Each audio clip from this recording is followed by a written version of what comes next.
Today's car buyer isn't asking what their credit score is. They already know it. 55% of Americans have actually checked their credit in the past year. There's not a lot of content out there that's educating this consumer on what to do once you get that score. How do I know as a consumer, is that good? Is that bad? What does that mean? A lot of young buyers or buyers in general don't understand that the structure of the deal. And ultimately, if you don't, then you're missing deals. Yeah, we don't want to miss Right? deals. You can't miss deals. Right. Nearly half of Gen Z checks their credit score every single month. They're walking into dealerships more informed than ever, but not always better qualified. In this episode of Leadership in the Dealership, we're breaking down how to win with a new credit-savvy consumer before they even walk through the door.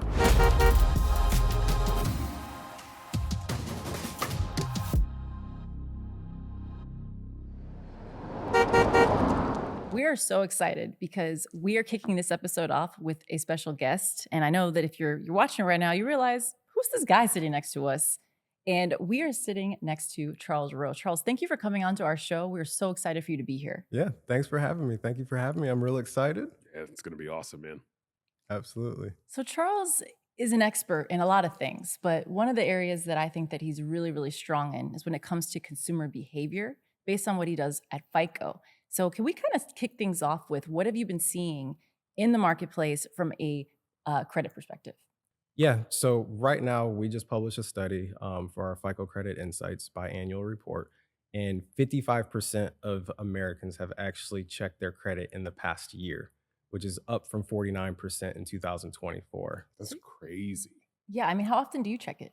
I mean, it's on everything. Like, it's in your mobile banking app. It's in front of you at NerdWallet. I feel like I could go to the grocery store and find it. It's like my credit score is everywhere. And there's that anxiety that comes from if it's not displaying in front of you about what you should do. So I check it incessantly. Like, every time I log in, I'm checking it. If I go to pay my credit card, I'm checking it. Amex will give you one. And so I feel like you're saying that everybody's looking at it, and I'm one of those people. Well, it's funny that you say that because in the actual report, like the data that we show suggests that younger generations, so Gen Z, millennial, disclaimer for those Gen Z buyers in the actual study, from a credit perspective, we cut it off at 18. So it's going to go from 18 to 28. Millennials are going to be from 29 to 44. Yeah, we're getting up there. But basically, the younger borrowers, 46% of Gen Zers are actually checking their credit scores on a monthly basis now, as opposed to an annual basis, which is historically what baby boomers and Gen X tend to do. So 46% for Gen Z, 45% for millennials. Almost one out of every two of those consumers are actually checking on a monthly basis. Can I ask you a question about this? Because it changed at some point. Like, it used to be you get a free credit report every year. Annualcreditreport.com. Right? Yeah, right. And I was like, okay, so I can only check it once or I'm going to damage my own credit. It was kind of hazy. But now it feels like it's everywhere. Like, I can go anywhere and see it. Why is that? What changed? Yeah, there's multiple sources, and I think that we're in an era now to where you can democratize data a lot more, and a lot of companies are wanting to get this information in front of consumers because there's a larger appetite for it, right? So if you have the consumers that actually want to, no pun intended, consume it, then you want to put it out there. There's something there. Yeah. You know, so before, like you said, it was more of an annual basis type thing, which we're still seeing from some of our older generations. But the younger generations, they really want to know about it. The next thing after that is, what do you do with it? That part, right? I was about to ask you about that. I was going to say, hey, if we're checking our scores and we're seeing what they are, and for the younger generation, this Gen Z buyer, they're wanting to see it, but there's no, from what I'm seeing, there's not a lot of content out there that's educating this consumer on what to do once you get that score. So let's say I get a score and it is 670 as an example. How do I know as a consumer, is that good? Is that bad? What does that mean? And is that something that you see in your line of work? Yeah, well, we do. So we'll have score ranges that you can actually see on FICO.com, different resources that you have available there. I know this podcast is structured more towards like the actual dealership and things like that. So you really want to see what it is centered around auto finance and actually buying a car if you're a consumer. And then from a dealership perspective, how you interact with those customers, because part of the data that we show is that out of that, so we said 46% of Gen Z buyers or consumers are checking monthly, right? But we also said that basically 1 out of every 5, so around 21% of those have no idea where to even start and lack fundamental knowledge of what it means for a credit score, what goes into a FICO score, all of those different components. Look, I can tell you, when I got out of college, I had this one credit card from Citibank. I got it in the quad in the middle of Georgia State, and somebody's like, "You can have $500." And I was like, "500 American dollars? I'm gonna be so rich." Got this credit card. I didn't pay it because it was all by mail, and I had like changed apartments for my dorm. Didn't pay it for a while. I think my By minimum mail? payment. What? What year was sorry, go ahead. Sorry. Excuse me. Sorry. By mail. USPS, I supported them. And when I got the credit card, I didn't know anything about how to use it. So I just spent right up. We went to Steak and Shake and I bought food for everybody. And I was like, yes, all these people are going to think I'm so cool. Max out my credit card, right? Hard to do, $500. And I just never paid it. I was working at TJ Maxx, $11.23 was my payment. I just never paid it. I didn't know where to find it. It was going to the wrong address. I didn't think anything of it because I could avoid it. But what did that avoidance cost me? When I got out of college, my credit score is 525. I need to rebuild it. Once a year checks weren't enough. I checked it every now and again, and I went on about my life. But when I needed to buy my first car, like my actual first vehicle, I went to a Chevy Buick GMC store, saw a friend from that same college who shotgunned my credit out. They found one bank that would approve me. My credit score was still in the toilet, and it cost me so much in interest, right? So like, what should I have done? What can we tell people about what they should do with this kind of information now? Or how could somebody avoid getting into that kind of situation? So first thing I'm going to do, I'm going to answer your question with a question first, I right? love So this. for My wife young, does this to me all the time. so for young Phillip, what would it have done to you or done for you if, like, long term, if somebody was able to help you with some of that knowledge? Would you have been grateful? Would you have been loyal? What would have happened? Yeah, if somebody had explained to me, like just given me like a crystal ball vision into what it looks like if I don't take control, it would have changed my behavior for years. It would have shaved years off of my credit enhancement journey. And I would have loved it. Absolutely. And I think that that's one of the things I want to get in front from a dealership perspective is the role that they can actually play and just to go beyond the transaction. Because we know there's three things that can dictate payment for a car. It's your out the door price, which there's a bunch of components that go into that, right? Mhm. There is the term of the loan, longer, shorter. You go shorter, your payment goes higher, longer, the payment goes lower, but you're going to pay more in interest. Mhm. And then your actual interest rate, right? So what goes into what makes your interest rate go up or down? Your credit score and the actual approval of that loan. Like the term goes into it as well, but your credit score is going to play a big factor into that in your overall credit profile. Mm. So the dealership role in being able to do that, like maybe if there was something that you could do. So FICO has a program called Score a Better Future, for example, right?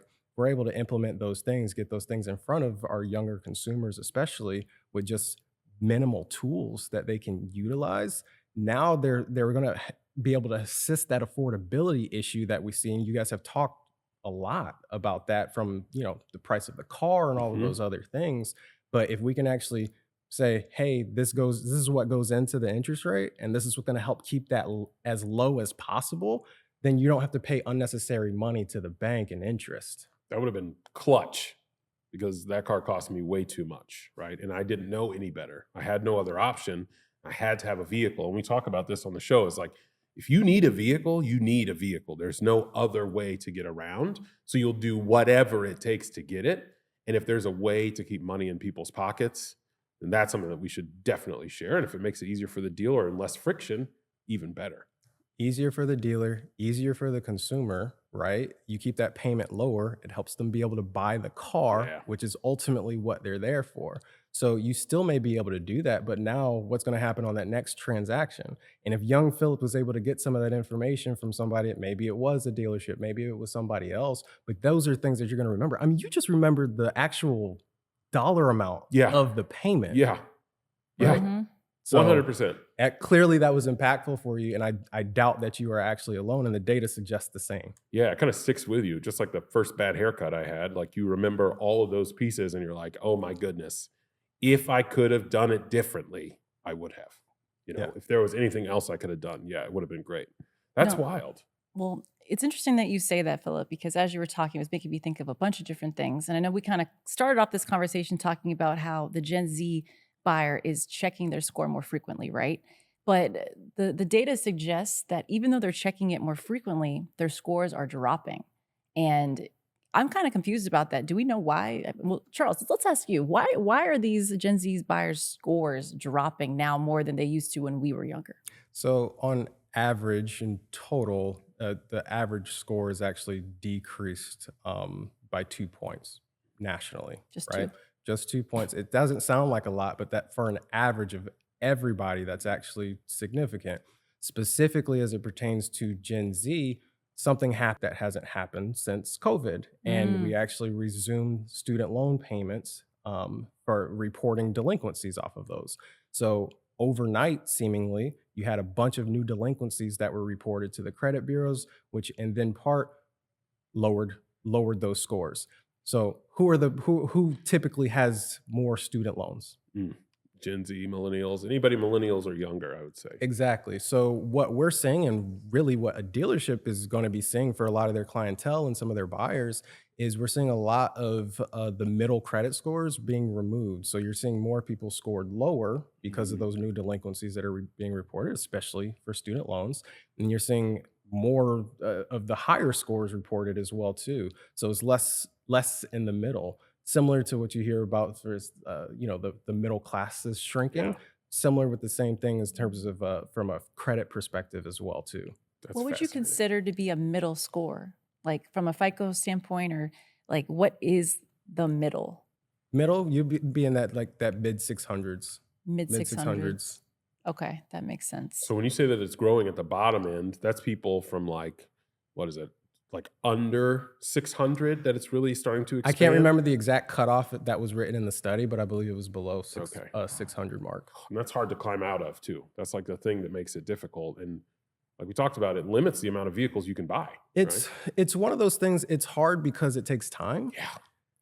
right? Hmm. But it takes a shorter amount of time if you know what to do and those components that actually go into your score. So being able to get that education and some of that credit literacy Mhm. are things that are actually what's going to help you, because there are a lot Yeah. of myths out there. Yeah. And like if you're somebody who is in that range, and if we want to arm our dealerships with tools to be able to deal with these customers who are coming in with this mid to low range credit. And historically, it's been subprime lenders going the traditional route, the Westlakes of the world or others, Santander, others that are more in that subprime range.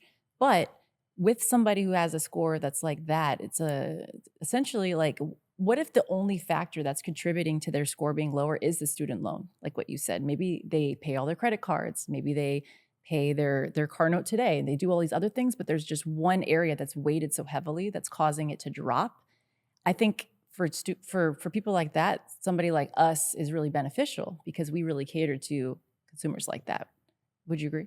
I agree. And I would say from a dealership perspective, like let's say I'm an F&I director or I'm somebody at the group level in finance, right? And I'm responsible for multiple stores.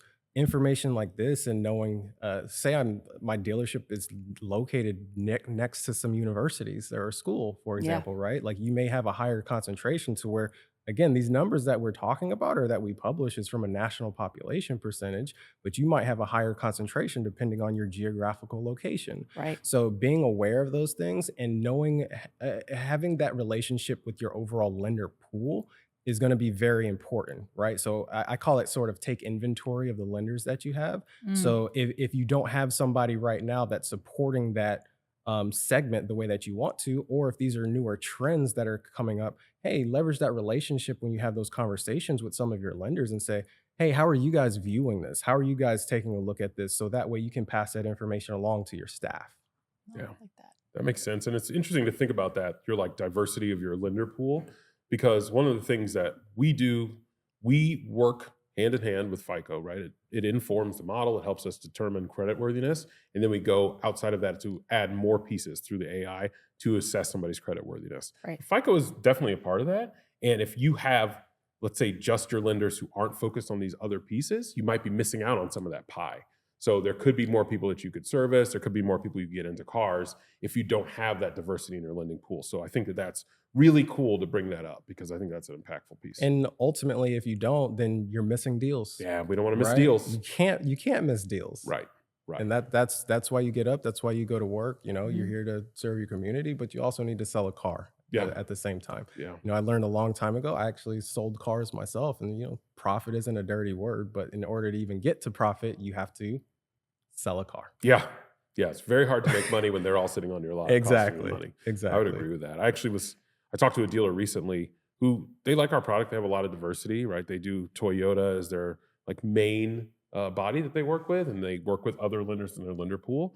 And they said that if it wasn't for a tool like ours, they would have sold 6 less vehicles on average per month because we expanded their access. So it's really cool to use all the avenues available to you so that you can make that profit. Yeah. Yeah. It's really, really important. And then even beyond the profit, you're getting somebody into a vehicle that they may need. Yeah, yeah. One of the coolest things to see is when that person who couldn't get a shot anywhere else for whatever reason, and it may be their fault, it may not be their fault. But when you can give them a shot and then they want to pay back and prove that they were credit worthy that whole time, and then they do, like there's no more loyal person than somebody who is downtrodden in their situation that you help out, right? And it just like gets them and it warms the cockles of your heart when you see that, and it's those things we don't talk about enough where it's like, that's cool. We actually helped somebody, Yeah. and it's not just for our own personal gain or anything like that. It's like that person needed to get to work and now they're able to. Well, I think that's the operative word. They needed to, Mhm. It was a right? So necessity. it's one of those things that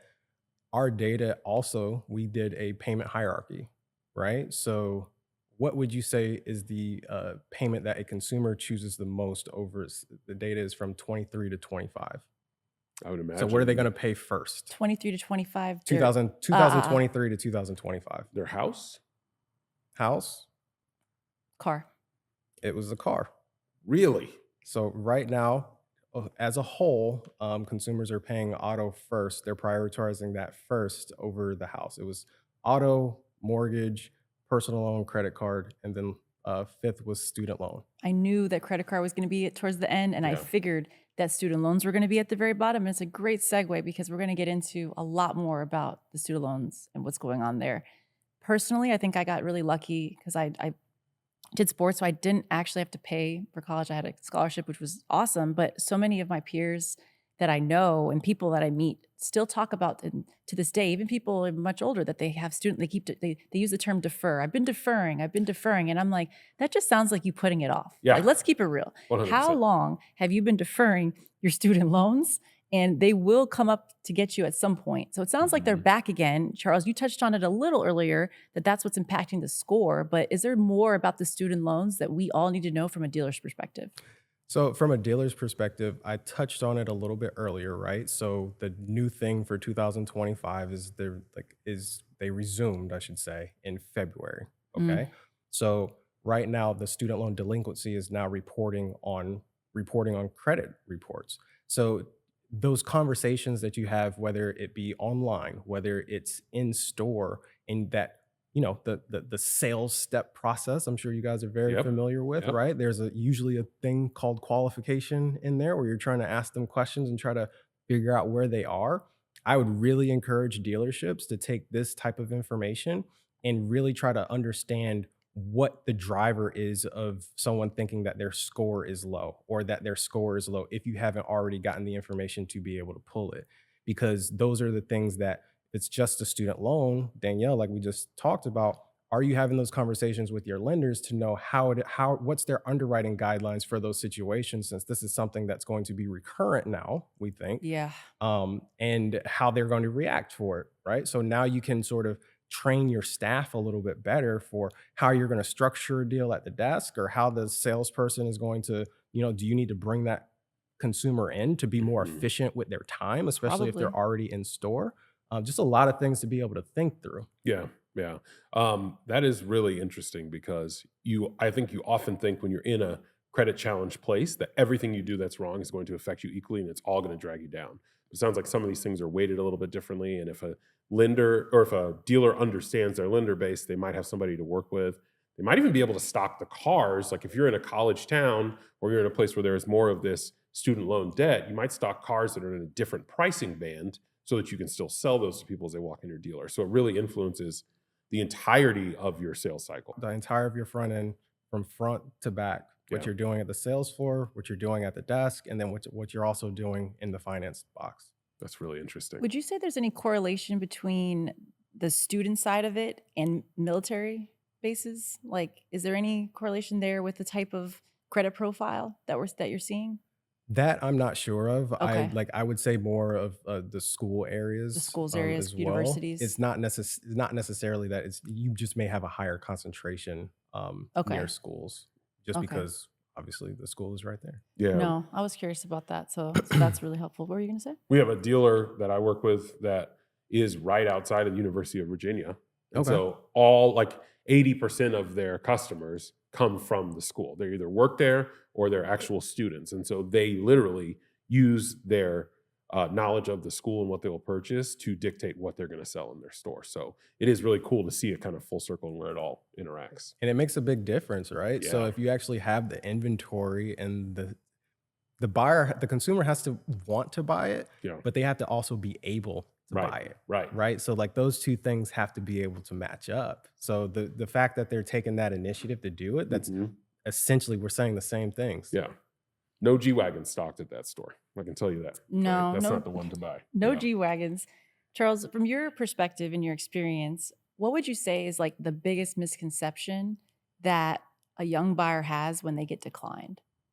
When they get declined, that it is only credit related, right? Like I think that a lot of young buyers or buyers in general don't understand that the structure of the deal matters as well too. Because I can be, an excellent FICO score, but I have 12 cars in my name. Yep.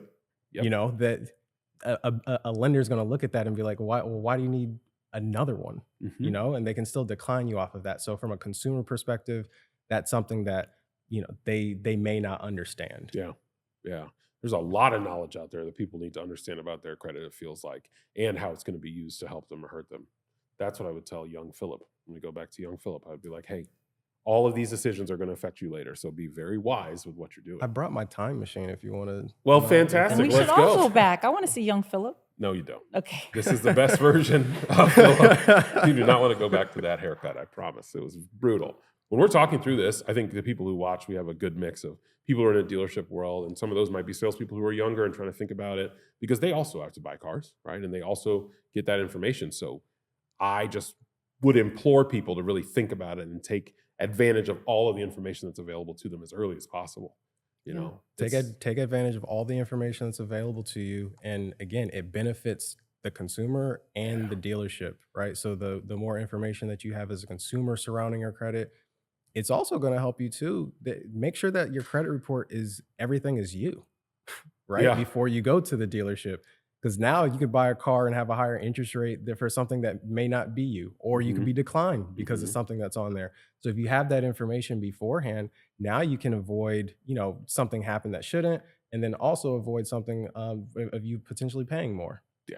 Oh my gosh. Okay. Charles, if there's one thing that you could leave our audience with that is going to help them, what is something that a dealer can take away from this conversation, and how can they put it into practice immediately to start seeing better results? So I would go immediately to, so I listened to the show, right? So Thank you. one of the- Thank you. so- Appreciate that. So Mhm. one of the things that you guys said is a word that is really big for me is the word trust, right? So a dealership by nature has to work really hard to gain their customers' trust, right? Absolutely. Just because of some of the things that are out there, what people may believe, right? And it really hurts the good ones. Yeah. Right? If you're Yeah. actually trying to do something good, I would really focus in on knowing your customer, what it is that they're looking for.